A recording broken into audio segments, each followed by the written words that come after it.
Hey guys, আসসালামু আলাইকুম। Welcome back to my new video. আজকের পর্বে আমি আপনাদের সাথে ভাপা ইলিশ রেসিপিটা শেয়ার করব। তো কথা না বাড়িয়ে চলুন রেসিপিটি শুরু করা যাক। প্রথমে আমি এখানে একটা বাটিতে নিয়ে নিয়েছি পেঁয়াজ বাটা প্রায় 3 টেবিল চামচের মতো। দিয়ে দিব সরিষা বাটা 3 টেবিল চামচের মতো, স্বাদ মতো লবণ, হলুদের গুঁড়া 1 চা চামচ পরিমাণ, মরিচের গুঁড়া স্বাদ মতো, দিয়ে দিচ্ছি সরিষার তেল। এবার সব কিছুকে ভালোভাবে একটু মিশিয়ে নিচ্ছি। মেশানো হয়ে গেলে এবার আমি আগে থেকে কেটে ধুয়ে রাখা মাছগুলো দিয়ে দিচ্ছি।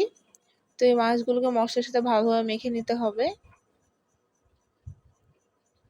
তো মাখা হয়ে গেলে আমি যে পাত্রতে এটাকে ভাপা দিব সেটাতে আমি দিয়ে দিচ্ছি।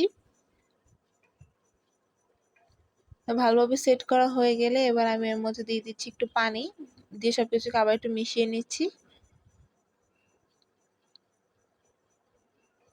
এবার উপর থেকে কয়েকটা ফালি করে রাখা কাঁচামরিচ দিয়ে দিচ্ছি আর দিয়ে দেবো একটু সরিষার তেল।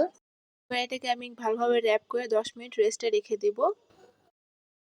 এবার আমি আগে থেকেই চুলায় পানি বসিয়ে রেখেছিলাম, তো সেটা একটা স্ট্যান্ডের উপরে এই পাত্রটাকে বসিয়ে দিলাম। এবার আমি এটাকে 30 মিনিটের মতো ভাপে রাখবো আর ঢাকনার যে ছিদ্রটা আছে সেটা আমি বন্ধ করে দিচ্ছি। তো 30 মিনিট পর আমার মাছটা কিন্তু হয়ে গেছে। এবার আমি এটাকে উঠিয়ে নিচ্ছি। তো দেখুন মাছটা কিন্তু একদম রেডি। তো এবার আমি এটাকে সার্ভ করে নিচ্ছি। ব্যাস তৈরি হয়ে গেল মজাদার ভাপা ইলিশ। গরম ভাতের সাথে এরকম ভাপা ইলিশ খেতে কিন্তু মজাই আলাদা। তো আজকের রেসিপিটা এই পর্যন্তই। ভালো অবশ্যই লাইক কমেন্ট শেয়ার করবেন। আল্লাহ হাফেজ।